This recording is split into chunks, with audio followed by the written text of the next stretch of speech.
Hello, मेरा नाम है अभिषेक और स्वागत करता हूं बच्चों आप सभी का हमारे इस खूबसूरत से प्यारे से प्लेटफॉर्म पे जिसका नाम है जेआर कॉलेज। तो यार कैसे हो आप सभी लोग? आई होप आप लोग एकदम बढ़िया होंगे। आप लोग की पढ़ाई एकदम बढ़िया चल रही है बच्चों।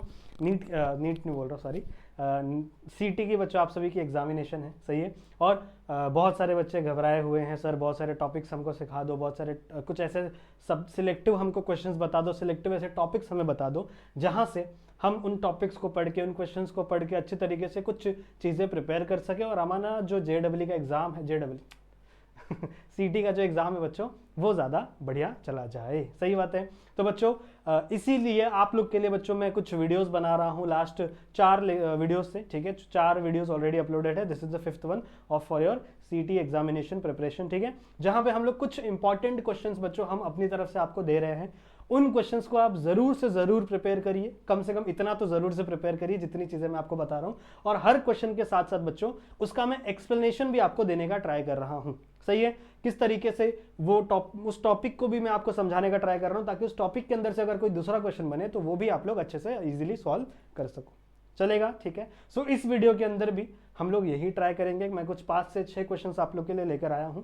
इस वीडियो में भी बच्चों हम लोग यही ट्राई करेंगे कि जितने भी मैं यहाँ पे एमसीक्यूज डिस्प्ले करूं, उन सारे एमसीक्यूज का मैं प्रॉपर एक्सप्लेनेशन आपको दे सकूं, ठीक है। हर टॉपिक को आपको बेटर तरीके से एक्सप्लेन कर सकूं ताकि ऐसे क्वेश्चन या फिर इस टॉपिक से रिलेटेड कोई भी क्वेश्चन अगर आपके सीटी के पेपर में आया ना बच्चों, तो आप उसे आराम से कैटर कर पाओगे और उसे आराम से सॉल्व कर पाओगे। समझ में आई बात, ठीक है। तो जरूर से बच्चों इस वीडियो को पूरा देखिए। ज्यादा बड़ा वीडियो नहीं होने वाला, छोटा सा वीडियो है, ठीक है। अगर आपको वीडियो स्लो लगता है तो आप वीडियो की स्पीड को भी इंक्रीज कर सकते हो। डिपेंड अपॉन आपको कैसा सूटेबल है बच्चों। 1.5x पे कर लो, 1.75x पे कर लो, उसके आप अपने हिसाब से बच्चों चीज वीडियो को फास्ट करके भी देख सकते हो। चलेगा, ठीक है। तो शुरू करते हैं बच्चों आज की इस मोस्ट इंपॉर्टेंट क्वेश्चन वाले सीरीज को, जहां पे हम लोग बायोलॉजी पढ़ रहे हैं फॉर योर एमएचटी सीईटी। सही बात है, पीसीबी ग्रुप के लिए बच्चे हैं। This is the lecture number 5। तो अगर पहले के लेक्चर्स नहीं देखे हैं तो उनको भी जरूर से देखना। आइए बात करते हैं बच्चों हमारे सबसे पहले क्वेश्चन की तरफ। आइए बढ़ते हैं। सबसे पहला क्वेश्चन और सबसे आसान क्वेश्चन क्या लिखा है बच्चों, ध्यान से देखो क्या लिखा है, पढ़िए जरा इस क्वेश्चन को। The cause of seasonal flowering. बहुत सारे ऐसे फ्लावर, बहुत सारे ऐसे प्लांट्स होते हैं बच्चों जिनमें फ्लावर सीजनल होते हैं, ठीक है। कुछ सीजन में आता है, कुछ सीजन में नहीं आता। तो ऐसा क्यों होता है बच्चों, किस रीजन की वजह से होता है? तो it is just because of the you can say light. उस फ्लावर को, उस प्लांट को कितनी अमाउंट ऑफ लाइट चाहिए उस फ्लावर को बनाने के लिए, ठीक है। तो जितनी अमाउंट ऑफ लाइट उसे जिस सीजन में मिलेगी उसी सीजन में वो क्या कर पाएगा, उस प्लांट को ग्रो कर पाएगा। समझ रहे हो? इस फिनोमिनन को हम लोग क्या कहते हैं, वही आपसे क्वेश्चन में पूछा गया है। क्या फोटो रेस्पिरेशन कहते हैं? नहीं। क्या फोटोट्रॉपिज्म कहते हैं? नहीं। क्या फोटोसिंथेसिस कहते हैं? नहीं। फोटोसिंथेसिस का मतलब क्या होता है बच्चों? खाना बनाना। सही बात है ना। CO2 को, H2O को कलेक्ट करना और उसको कन्वर्ट करना ग्लूकोज मॉलिक्यूल के अंदर, उसको हम लोग क्या बोलते हैं बच्चों? फोटोसिंथेसिस। तो फोटोसिंथेसिस बच्चों फ्लावरिंग से रिलेटेड नहीं है, ठीक है। Okay, the correct option is बच्चों फोटो पीरियोडिज्म। करेक्ट ऑप्शन क्या है? Photo periodism. फोटो का मतलब क्या होता है? लाइट। एंड पीरियोडिज्म का मतलब क्या होता है कि भैया इस टाइम पर इतना टाइम की इसको लाइट चाहिए, इतने टाइम की इसको फ्रीक्वेंसी की लाइट चाहिए जिसको वो एब्जॉर्ब करके, वो प्लांट एब्जॉर्ब करके फ्लावरिंग कर सकता है, फ्लावरिंग बना सकता है बच्चों, ठीक है। So this is the correct option. इसके ऊपर ज्यादा कुछ एक्सप्लेनेशन नहीं है, पर हाँ ये चीजें आप ध्यान में रख सकते हो। फोटो रेस्पिरेशन, फोटोट्रॉपिज्म के ऊपर भी आप क्वेश्चंस पढ़ लेना क्योंकि इसके डेफिनेशंस भी आपके क्वेश्चन में आ सकते हैं। तो इसके भी चीजें आप लोग ध्यान से देख लेंगे, ठीक है। चलेगा, आगे चले, अगले क्वेश्चन पे चले बच्चों। हाँ ओके, अगला क्वेश्चन क्या है बच्चों? Male hormone. देखो 12th chapter number 2 12th biology, ठीक है। Male hormone testosterone. यहां पे टेस्टोस्टेरोन की बात हो रही है बच्चों। Male hormone which is a group form by the androgen, ठीक है। तो एंड्रोजन एक बहुत ही ग्रुप ऑफ हार्मोन है, उसमें one of the most secreted hormone जो मेल के अंदर होता है that is nothing but a testosterone. सही बात है। इज सिक्रेटेड बाय, कौन इसको सिक्रीट करता है? अब हम लोग पढ़ते हैं कि भैया टेस्टिस इसको सिक्रीट करता है, पर टेस्टिस के अंदर कौन सिक्रीट करता है, कौन से वो सेल्स हैं जो इसको सिक्रीट करते हैं? तो आ जाओ मैं थोड़ा सा आपको अच्छे से डायग्राम बना के दिखाता हूं कि आखिरकार क्या होता है और किस तरीके से बच्चों सिक्रीशन होता है आपके टेस्टोस्टेरोन का। थोड़ा सा डायग्राम पूरा बता देता हूं, पूरा टॉपिक बता देता हूं ताकि आपको अगर इसी टॉपिक से कोई दूसरा क्वेश्चन पूछा जाए तो आपको समझ में आ जाए, ठीक है। तो आपको पता है बच्चों स्क्रॉटम होते हैं, स्क्रॉटम के अंदर 2 टेस्टिस होता है, मतलब 1 single pair of testis are present. एक पेयर ऑफ टेस्टिस होता है मतलब 2 टेस्टिस। सही बात है। सही बात है बच्चों। अब इस मान लो ये मैंने एक टेस्टिस का डायग्राम बनाया है, इसके अंदर क्या प्रेजेंट होगा, इसके अंदर छोटे छोटे लोब्स प्रेजेंट होते हैं, छोटे छोटे स्ट्रक्चर प्रेजेंट होते हैं बच्चों, इसके अंदर छोटे छोटे लोब प्रेजेंट होते हैं, ऐसे ऐसे समझे बच्चों, इसके अंदर ऐसे छोटे छोटे लोब्स प्रेजेंट होते हैं, इसे हम लोग क्या बोलते हैं, टेस्टिकुलर लोब्यूल। इसे हम लोग क्या कहते हैं, इसे हम लोग क्या कहते हैं, टेस्टिकुलर लोब्यूल। ठीक है,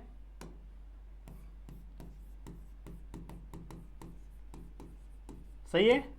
कितने प्रेजेंट होते हैं इसके ऊपर भी क्वेश्चन बनता है कभी कभी अपना इसमें सीईटी में। ठीक है, इसके ऊपर भी क्वेश्चन बनता है कि टेस्टिकुलर लोब्यूल प्रेजेंट होते हैं तो कितने में कितने प्रेजेंट होते हैं, तो वो प्रेजेंट होते हैं बच्चों 200 से 300 के बीच में। कितने होते हैं बच्चों, वो 200 से 300 के बीच में, या फिर आप अप्रॉक्स में 250 लिख सकते हो, क्योंकि 200 से 300 के बीच का एवरेज क्या होता है, 250।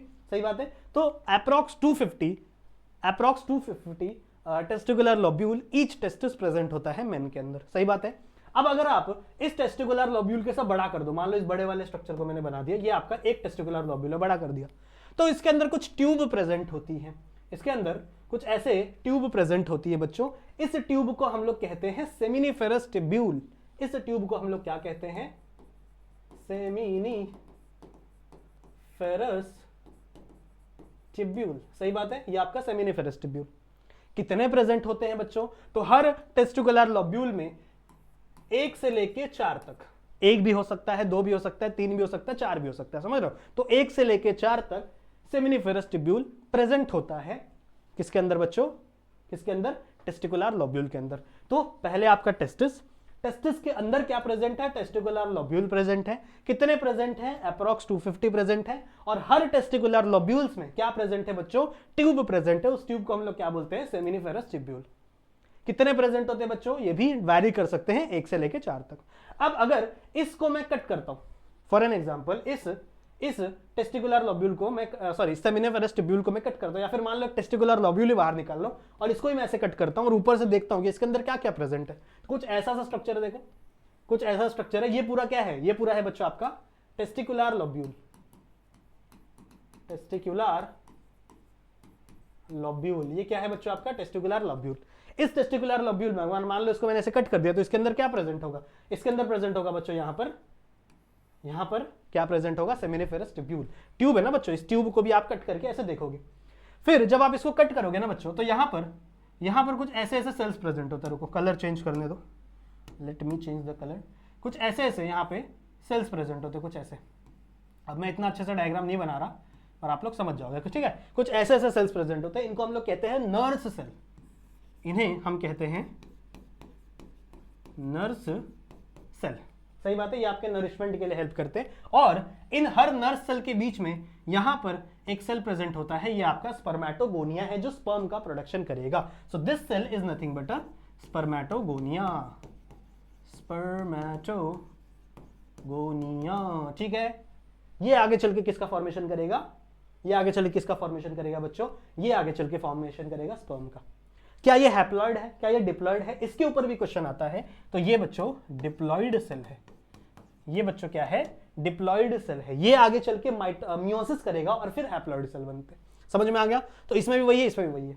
अच्छा ठीक है, ये जो खाली खाली स्पेस दिख रहा है साइड साइड में, ये जो खाली खाली स्पेस दिख रहा है ना बच्चों, यहां पर कुछ सेल्स होते हैं, यहां पर कुछ ग्रुप ऑफ सेल्स प्रेजेंट होते हैं। इस खाली खाली स्पेस में यहां पर कुछ ग्रुप ऑफ सेल्स प्रेजेंट होते हैं। इन ग्रुप ऑफ सेल्स को हम कहते हैं इंटरस्टिशियल सेल, क्योंकि ये इंटरस्टिशियल स्पेस में प्रेजेंट है, या फिर इसे हम कहते हैं लेडिक सेल। ठीक है, तो दो नाम है इनके भी बच्चों, इनके भी दो नाम है।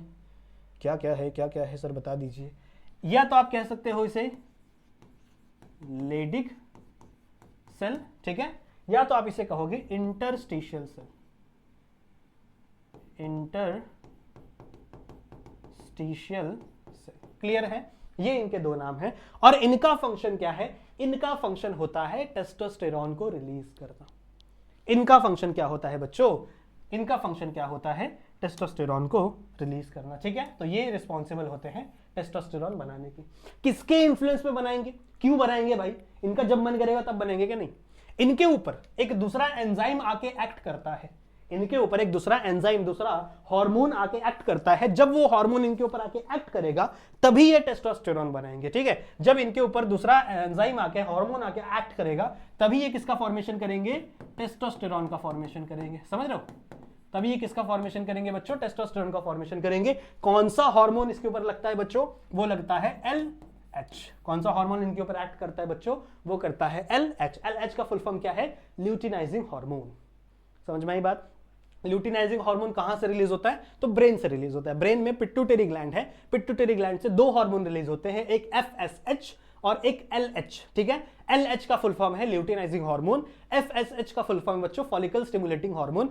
LH का ही एक और नाम है बच्चों, LH का ही एक और नाम है, इसको हम लोग प्यार से ICSH भी कहते हैं। इस ICSH का फुल फॉर्म क्या है, इंटरस्टिशियल सेल स्टिमुलेटिंग हार्मोन। तो नाम से ही पता चल रहा है बच्चों ये किसको स्टिमुलेट करेगा, ये इंटरस्टिशियल सेल को स्टिमुलेट करेगा, ठीक है। किसको स्टिमुलेट करेगा बच्चों, ये इंटरस्टिशियल सेल को स्टिमुलेट करेगा, और ये है इंटरस्टिशियल सेल। इसी को हम लोग प्यार से लेडिक सेल कहते हैं। तो ये ICSH या फिर LH आगे स्टिमुलेट करता है आपके इंटरस्टिशियल सेल्स को, और जैसे ही स्टिमुलेट करेगा तो ये क्या रिलीज करने लगेंगे, ये रिलीज करने लगेंगे बच्चों टेस्टोस्टेरोन। तो आप समझ में आ गया टेस्टोस्टेरोन टेस्टिस के अंदर कहां पे फॉर्म होता है। तो अब आप इतना सारा पढ़ने के बाद अब आप इसका आंसर दे सकते हो, बताओ।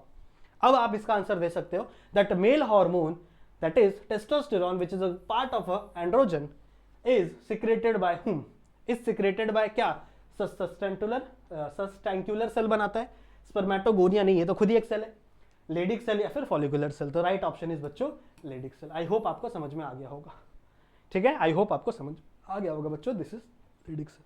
If you want you can take the screenshot of this to.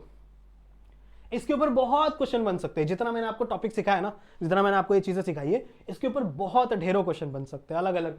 LH का दूसरा नाम क्या पूछ लेगा, ICSH है। ICSH किसको स्टिमुलेट करता है, फिर LH किसको स्टिमुलेट करता है, तो वो लेडिक सेल को स्टिमुलेट करता है, समझ रहे हो। LH और दो हार्मोन रिलीज होते हैं ना बच्चों, LH और FSH, ठीक है। LH को हम लोग क्या बोल रहे हैं, ICSH। लेकिन एक बात हमेशा याद रखना कि ICSH जब आप नाम यूज करोगे ना, LH का ही नाम है, लेकिन ये नाम हम लोग सिर्फ और सिर्फ मेल में यूज करते हैं।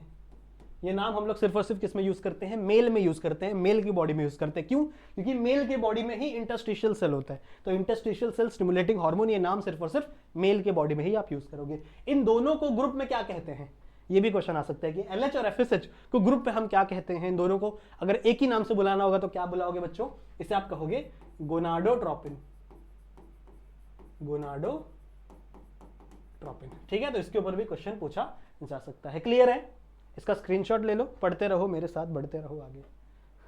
अगले क्वेश्चन पे चले बच्चों। अगला क्वेश्चन बहुत आसान है, क्या है, इन एन अडल्ट पर्सन, एक अडल्ट पर्सन है भैया, तो each jaw usually has socket for how many teeth. दो जॉ है हमारे पास, एक है मैक्सिबल और एक है मैंडिला, नहीं मैंडिला मैक्सिबल, हाँ दो है ना जॉ हमारे पास। तो दोनों जॉ में कितने टीथ प्रेजेंट होते हैं या फिर कितने सॉकेट्स प्रेजेंट होते हैं टीथ के लिए। टीथ तो कभी कभी ज्यादा भी होता है, किसी का 33 भी हो जाता है, किसी का 32 भी हो जाता है। टोटल टीथ कितने होते हैं बच्चों, 32। टोटल टीथ हमें एक एवरेज के बॉडी, ह्यूमन अडल्ट के बॉडी में 32 होता है। बच्चे की बात नहीं कर रहा, अडल्ट की बात कर रहा हूं, ठीक है। तो कितनी टीथ होती है बच्चों, 32, जिसमें से ऊपर 16 नीचे 16। तो मैक्सिला में 16 और मैंडिबल में 16। तो हर जॉ में, ईच जॉ में ऊपर 16 नीचे 16, ठीक है। तो राइट ऑप्शन क्या हो जाएगा, 16। ये चीज आपको ध्यान में रखनी है, ना ही 12 ना ही 24, 32 तो टोटल होता है ना, दोनों जॉ का मिलाओगे तब 32 होगा ना बच्चों। तो एक कितना होता है, 16। इजी था, इजी था, इजी था, इजी था, यस बहुत इजी था। अगला चलते हैं बच्चों। अगला क्वेश्चन बहुत इंपॉर्टेंट है, रिवर पॉपेट हाइपोथेसिस। ये कहां पढ़ा है हमने, ये पढ़ा है हमने इकोलॉजी वाले चैप्टर में, ठीक है। इकोलॉजी वाले चैप्टर में जहां पे हमने पढ़ा था कि बायोडाइवर्सिटी खत्म हो रही है, बायोडाइवर्सिटी तबाह हो रही है, सही है ना। बायोडाइवर्सिटी वाले लेसन में हम लोग ने पढ़ा था रिवर पॉपेट हाइपोथेसिस क्या एक्सप्लेन करता है, किसके बारे में हमें आइडिया देता है। देखो मैं आपको बताता हूं, रिवर पॉपेट हाइपोथेसिस का मतलब क्या था, रिवर्ट का मतलब क्या था और पॉपर का मतलब क्या था। देखो रिवर्ट का मतलब होता है, और ये क्या बोलते हैं, नट बोल्ड, ठीक है। इसका मतलब क्या होता है, नट बोल्ट, नट बोल्ट, समझ रहे हो, नट बोल्ट जो लगा रहता है ना। पॉपर का मतलब क्या होता है, उस नट बोल्ट को निकालने वाला, ठीक है, जो उस नट बोल्ट को चोरी कर रहा है। तो आप पॉपर का मान लो चोर, पॉपर को मान लो बच्चों चोर, ठीक है, जो चोर है जो क्या चुरा रहा है, नट बोल्ट चुरा रहा है। किसका नट बोल्ट चुरा रहा है, कहां से नट बोल्ट चुरा रहा है बच्चों, तो ये हाइपोथेसिस होती है एरोप्लेन में। कहां होती है बच्चों, एयरप्लेन में, एरोप्लेन बोल लो, कुछ भी बोल लो। तो इस रिवर पॉपेट हाइपोथेसिस में क्या था बच्चों, कि उसने बोला कि मान लो एक प्लेन उड़ रही है, एक हवा में एक प्लेन उड़ रही है, ठीक है, इंडिया से हम जा रहे हैं ईरान जा रहे हैं, ठीक है, ईरान वालों की हेल्प करने। उसमें एक चोर बैठा है, एक पॉपर बैठा है, पॉपर इन द सेंस वो कोई चीज को पॉप कर रहा है, मतलब उखाड़ ले रहा है, निकाल ले रहा है, ठीक है, पॉप कर रहा है। किसको निकाल रहा है बच्चों, वो नट बोल्ट को। तो जितने भी नट बोल्ट उस एरोप्लेन में रखे हुए हैं ना, वो धीरे धीरे क्या कर रहा है बच्चों, उसको उनको उखाड़ रहा है, तो ये क्या दिखाता है, ये क्या शो करता है, वो इससे ये शो करना चाहते थे कि जैसे एक पॉपर, एक यू कैन से एक चोर नट बोल्ट को चुरा रहा है, निकाल रहा है एक प्लेन के अंदर से, जो कि प्लेन स्टेबल चल रही थी, उसको वो दिखाना चाहते हैं कि नेचर से, बायोडाइवर्सिटी से, कि जैसे हम क्या कर रहे हैं, बायोडाइवर्सिटी को खत्म करते जा रहे हैं, कुछ बायोडाइवर्सिटी को हम लोग क्या कर रहे हैं, खत्म कर रहे हैं, एक्सटिंक्ट करते जा रहे हैं। अब बहुत सारे लोग बोलते हैं कि यार ठीक है ना, एक्सटिंक्ट हो गया तो क्या हो गया, ठीक है ना, हो गया तो क्या हो गया, इससे क्या फर्क पड़ता है, दुनिया तो चल रही है, दुनिया तो वैसे भी चल रही है। तो इन्होंने हमको हाइपोथेसिस समझाया था कि कुछ नट इंपॉर्टेंट होते हैं और कुछ नट इंपॉर्टेंट नहीं होते। जैसे मान लो सीट है जिसमें आप बैठे हो, अगर मैंने सीट का नट निकाल लिया तो सीट गिर जाएगी, पर क्या इससे प्लेन पे कोई असर पड़ेगा, नहीं, प्लेन तो सीधा चलता रहेगा। लेकिन मान लो मैंने प्लेन में जो इंजन लगा हुआ है ना, इस इंजन का ही नट निकाल लिया तो इंजन तो गिर गया, फिर प्लेन आपका स्टेबल नहीं चलेगा। तो हमको ये भी बताया था उन्होंने कि कुछ नट ज्यादा इंपॉर्टेंट होते हैं, कुछ नट कम इंपॉर्टेंट होते हैं। उसी तरीके से आपके बायोडाइवर्सिटी में भी कुछ एनिमल्स ज्यादा इंपॉर्टेंट होते हैं और कुछ एनिमल्स कम इंपॉर्टेंट होते हैं। जो ज्यादा इंपॉर्टेंट वाले एनिमल है अगर वो एक्सटिंक्ट हो गए, जैसे मान लो टाइगर, लायन, अगर वो एक्सटिंक्ट हो गया ना बच्चों, तो बहुत प्रॉब्लम हो जाएगी, पूरा का पूरा इकोसिस्टम तबाह हो जाएगा। समझ रहे हो, आपने देखा होगा ना कि इंडिया की जो होम मिनिस्टर है श्री अमित शाह जी, वो कितना ट्राई करते हैं, अलग अलग देशों से जाकर टाइगर को लेकर आते हैं इंडिया में, ठीक है, इंडिया में टाइगर की पॉपुलेशन बढ़ाना चाहते हैं वो। तो क्यों कर रहे हैं भाई वो, उनको क्या मजा आ रहा है, उनको टाइगर को देखना मिल रहा है, ऐसा नहीं है ना बच्चों, क्योंकि उनको पता है कि इनका एक्सटिंक्शन बहुत बुरा होगा हमारे इकोसिस्टम के लिए, हमारे बायोडाइवर्सिटी के लिए, because they are more important animals. अगर आप एक फ्लो चार्ट देखोगे या फिर फूड चेन देखोगे, तो फूड चेन में बहुत इंपॉर्टेंट एनिमल है वो। पर यही छोटे मोटे जो एनिमल है, शेकरू विकरू गायब हो रहे, किसी को पता नहीं चल रहा, ठीक है, रेड पांडा गायब हो गया, किसी को पता चला नहीं पता चला, समझ रहे हो। तो इसी तरीके से बच्चों इन्होंने हमको ये समझाया था कि भैया बैलेंस बना के रखना है आपको। अगर आपने धीरे धीरे एक एक नट निकालना चालू कर दिया आपके एरोप्लेन से, तो फिर आपका एरोप्लेन एक बार जाके क्रैश हो जाएगा, समझ रहे हो। तो मैंने आपको समझा दिया है, अब आपको इसमें से चूज करना है। स्पीशीज रिचनेस इन जियोग्राफिकली आइसोलेटेड रीजन, नहीं, स्पीशीज रिचनेस के बारे में नहीं बताते, वो तो चोरी के बारे में बता रहे थे। Increase in species richness with the increase in area, क्या एरिया इंक्रीज करने से रिचनेस इंक्रीज होगा, उसके बारे में बताए थे, नहीं, उसके बारे में भी नहीं बताए थे। Variation with in a population कुछ वेरिएशन हो रहा है क्या, नहीं, उसके बारे में भी इन्होंने नहीं बताया था। लास्ट ऑप्शन बचता है बच्चों, relationship between diversity and the balance of ecosystem, this is the correct option.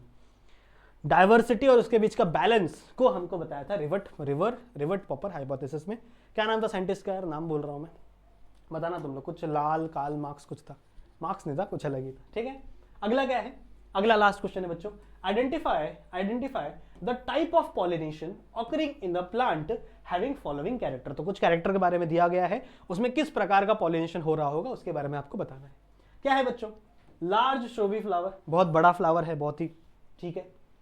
Dilute nectar, nectar बहुत ही डाइल्यूट है, इसका मतलब क्या है कि रात में इसका नहीं होने वाला। ऐसे जानवर करेंगे बच्चों जो दिन में घूम रहे हैं, सही बात है ना, दिन में घूम रहे हैं। स्टिकी एंड स्पाइनी पोलन, जो पोलन है वो चिपक जाते हैं, मतलब कोई बर्ड हो सकती है या फिर कोई इंसेक्ट हो सकते हैं जो उसके ऊपर आके बैठ रहे हैं और उसका पॉलिनेशन करवा रहे हैं। लेकिन अगर इंसेक्ट होगा तो इंसेक्ट के लिए फ्लावर छोटा चाहिए ना, यहाँ पे तो फ्लावर बहुत बड़ा। Sticky and spiny flower and flower without fragrance, जो फ्लावर है बच्चों उसका कोई फ्रेग्रेंस नहीं है, मतलब सिर्फ और सिर्फ नेक्टर पे इसके ऊपर डिपेंड है, जूस के ऊपर डिपेंड है वो लोग, ठीक है। तो ऑब्वियस सी बात है बच्चों, फ्लावर बड़ा है, स्टिकी है, दिन में पॉलिनेशन हो रहा है, तो ऑब्वियस सी बात है बर्ड ही करेंगे पॉलिनेशन, ठीक है। ये तो बैट वाला है, बैट तो रात को निकलता है, उसको तो नेक्टर चाहिए भैया, स्मेल आना चाहिए ना, सॉरी फ्रेग्रेंस चाहिए ना, फ्रेग्रेंस उसको चाहिए, ठीक है। एनिमोफिली भी नहीं है क्योंकि बड़े बड़े फ्लावर्स है। हाइड्रोफिली, पानी वाले तो है ही नहीं, पानी वाले में तो खत्म ही होता है। ऑर्निथोफिली मतलब क्या बच्चों, जो बर्ड से पॉलिनेशन करे, जो किससे करे, बर्ड से पॉलिनेशन करे, और इस कंडीशन के हिसाब से this will be the best option. समझ में आ गया बच्चों। तो ये रहे कुछ मेरे तरफ से इंपॉर्टेंट क्वेश्चंस और उन टॉपिक्स का एक्सप्लेनेशन जो मैं कर सकता था आप लोग के लिए। ऐसे ही वीडियो कुछ और भी मैं लाऊंगा, तो इस चैनल पे बने रहो। बहुत सारे वीडियोस मैं आप लोग के लिए लेकर आ रहा हूँ, बहुत मेहनत चल रही है बच्चों बैकग्राउंड में आपके लिए, तो बने रहो इस चैनल के ऊपर, बहुत सारी चीज़ें आप लोग को मिलेंगी। आप अपना ध्यान रखो, ठीक है, पढ़ाई करते रहो, keep studying. Okay, bye bye.